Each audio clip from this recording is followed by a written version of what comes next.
2022년 12월 7일 수요일 달코라 뉴스입니다.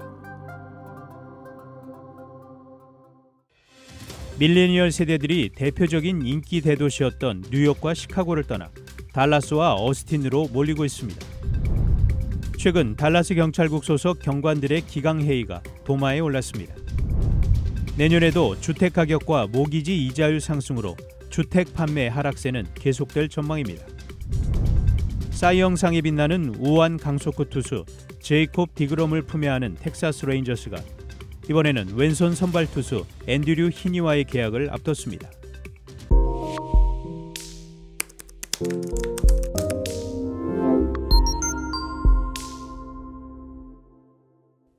밀레니얼 세대들이 대표적인 인기 대도시였던 뉴욕과 시카고를 떠나 달라스와 어스틴으로 몰리고 있습니다. 온라인 개인 재정 정보 매체인 스마트에셋 조사에 따르면 152개 도시 중 상위 10위권 내 텍사스와 플로리다 도시들이 4개를 차지했습니다. 특히 어스틴은 밀레니얼 세대의 순 인구 이동이 1,544명으로 가장 높아 1위를 차지했습니다. 또한 달라스의 경우 6,339명의 밀레니얼 세대가 순 이주하면서 3위를 차지했습니다. 지난 2019년 자료에서 어스틴은 4위를 차지했고 달라스는 10위권에도 들지 못했습니다. 현재 북텍사스엔 780만 명 이상의 인구가 거주하고 있으며 뉴욕, LA, 시카고 다음으로 전미에서 네 번째로 큰 대도시로 성장하고 있습니다.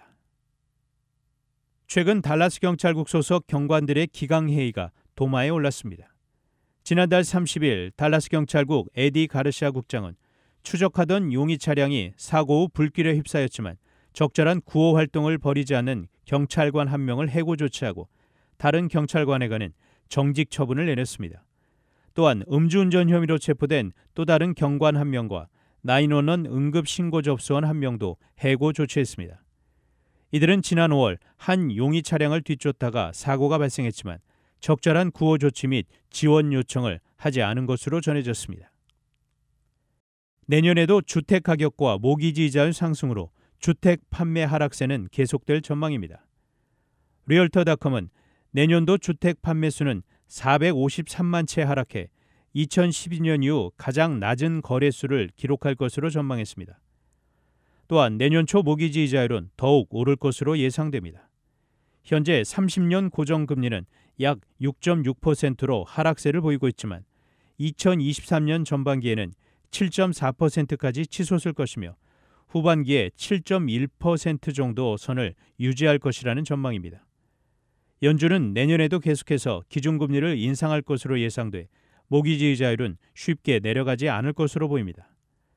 전미 부동산 중개인 협회의 수석 이코노미스트인 로렌스 유는 모든 것은 연준이 다음 달과 내달 초에 어떤 기조를 제시하는가에 달려있다고 설명했습니다. 사이 영상에 빛나는 우아한 강속구 투수 제이콥 디그롬을 품에 안은 텍사스 레인저스가 이번에는 왼손 선발 투수 앤드류 히니와의 계약을 앞뒀습니다. ESPN 등 스포츠 매체들은 어제 텍사스 구단이 좌완 앤드류 히니와 2년 계약에 합의했다고 전했습니다. 보도에 따르면 히니의 연봉 총액은 $2,500만 수준으로 추정되며 인센티브를 포함하면 $3,700만 늘어나는 것으로 전해졌습니다. 또한 히니는 1년을 뛰고 자유계약 선수를 다시 선언할 수 있는 옵트아웃 조항도 계약서에 넣은 것으로 알려졌습니다. 전통적으로 강타자 영입을 선호해왔던 텍사스 레인저스 구단은 지난 오프시즌에 코리 시거, 마커스 시미언 등 두 야수 영입에만 $5억 투자했습니다. 또한 월드시리즈 명장 브루스 보츠 감독에게 주의봉을 새로 맡긴 이번 오프시즌에는 디그롬과 히니 등 선발 자원을 강화해 전력의 균형을 맞췄습니다. 단신 뉴스입니다. 한국 정부가 오는 8일 임시 국무회의를 열어 철강, 석유화학 분야에 대한 추가 업무 개시 명령을 발동할 것으로 보입니다. 국민의힘 친윤계 의원들이 주축이 된 공부 모임, 국민 공감의 첫 모임에 당 소속 의원 115명 중 71명이 참석하며 7일 공식 출범했습니다. 중국이 코로나19 대유행 이후 3년 만에 마침내 제로 코로나 방침을 사실상 폐기했습니다. 필리핀 의회에서 페르디난드 마르코스 대통령이 관리하는 약 50억 달러의 경제회복 펀드 조성을 위한 법안이 발의돼 논란이 일고 있습니다. 지금까지 12월 7일 수요일 달코라 뉴스 최현준이었습니다.